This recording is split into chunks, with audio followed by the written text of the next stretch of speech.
রাজশাহীতে এক বিএনপি কর্মীকে গুম করার অভিযোগে প্রায় ৮ বছর পর র্যাবের বিরুদ্ধে মামলা হয়েছে। বৃহস্পতিবার মামলাটি আমলে নিয়ে সিআইডিকে তদন্তের নির্দেশ দিয়েছে আদালত।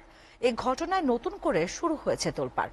রাজশাহী থেকে জিয়াল গনি সেলিমের প্রতিবেদন, ছবি তুলেছেন শরীফুল ইসলাম। গেল ৫ আগস্ট ছাত্র জনতার গণ অভ্যুত্থানের পর আয়নাঘর থেকে মুক্তি পেয়েছেন অনেকেই। আর এতে স্বামী ইসমাইল হোসেনকে ফিরে পাওয়ার আশা উকি দিচ্ছে নাইসের মনে। আশায় বুক বাঁধছে তাদের শিশু সন্তানও। এজন্য ইসমাইল গুমের ৮ বছর পর ৭ র্যাব সদস্যের বিরুদ্ধে অভিযোগ নিয়ে আদালতের শরণাপন্ন তারা। স্বামী ইসমাইল হোসেনের সন্ধান চেয়ে মামলা করেছেন তার স্ত্রী নাইস খাতুন। তার অভিযোগ ২০১৬ সালের ৬ সেপ্টেম্বর রাতে রাজশাহীর গোদাগাড়ির ডাইংপাড়া গোলচত্বর থেকে র্যাবের একটি পিকআপে তুলে নেওয়া হয় ইসমাইলকে। এ ঘটনার কয়েকদিন পরও আদালতে চালান না দেয়ায় বন্দিশালা থেকে ইসমাইল ফোন করে পরিবারকে জানান তিনি র্যাবের হেফাজতে আছেন। কিন্তু এরপর দীর্ঘ ৮ বছর পার হলেও তার আর কোনো খোঁজ মেলেনি। স্বামীকে গোদাগাড়ি থেকে উঠে নিয়ে যাওয়া হয় রাত ৯:৩০টায়। সেখানে উঠে নিয়ে যেয়ে র্যাব 5-এ রাখা হয়। গুম হওয়ার আগে ৮ দিনকার দিন আমাকে রাত 12টার সময় ফোন দেয়। সে আমাকে বলে যে কালকে হয় আমাকে ছেড়ে দিবে আর না হয় চালান দিবে। আজ পর্যন্ত তার কোনো সন্ধান পায় না। এদিকে ছাত্র জনতার তীব্র আন্দোলনের মুখে শেখ হাসিনা দেশ ছেড়ে পালানোর পর গুম হওয়া অনেকেই মুক্তি পেয়েছেন। ইসমাইলের পরিবারও তাকে ফিরে পাবার আশায় ঢাকায় গিয়ে কথিত আয়নাঘর এলাকায় ধর্ণা দিয়েছে। তাদের আশা নতুন বাংলাদেশে ফিরে পাওয়া যাবে ইসমাইলকেও। আমি বিভিন্নভাবে খোঁজ খবর রাখতাম, নিতাম, নেওয়ার চেষ্টা করতাম।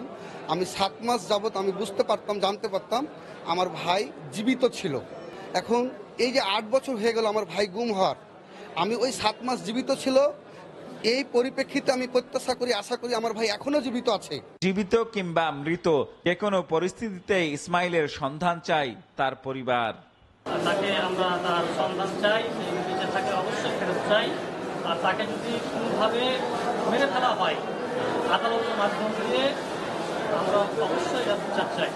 আমার ভাইয়ের একটা শেষ পরিণতি জানতে পারি সে আছে না নাই। তবে বিচার বহির্ভূত হত্যাকাণ্ডের অভিযোগে র্যাবের বিরুদ্ধে মামলা হয়েছে বলে জানান বাদীর আইনজীবী। ৬ সেপ্টেম্বর ২ জন আসামিকে র্যাব অ্যারেস্ট করে।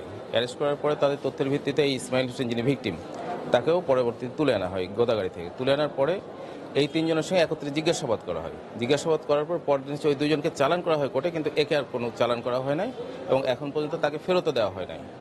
আমাদের ধারণা, সকলের ধারণা যে র্যাব তাকে ফোন করে গুম করেছে। এই বিচার বহির্ভূত হত্যাকাণ্ড যেটা সেটার আমরা বিচার দাবিতে র্যাব 5-এর অধিনায়ক বলছেন আসামিদের কেউই এখন আর এই ব্যাটালিয়নে নেই। তবে আদালতের নির্দেশনা অনুযায়ী ব্যবস্থা নেবে কর্তৃপক্ষ। 2016 সালের ঘটনা তো, এখানে যারা ওই টাইমে কর্মরত ছিল তারা কেউই এখন নাই, সবাই যার যার মাতৃবাহিনীতে আছে। তো যদি মামলা হয়ে থাকে কোর্টের যে অর্ডার শিট হবে সেই অনুযায়ী মাতৃবাহিনী থেকে ওইভাবে ব্যবস্থা নেওয়া হবে। তখনকার ঘটনা এই মুহূর্তে বলতে পারি কেউ নাই আমাদের। পেশায় জুয়েলারির ব্যবসা করতেন ইসমাইল হোসেন। কোনো পদ না থাকলেও বিএনপির কর্মী ছিলেন তিনি। Ziaul Gani Selim, SA TV, Rajshahi.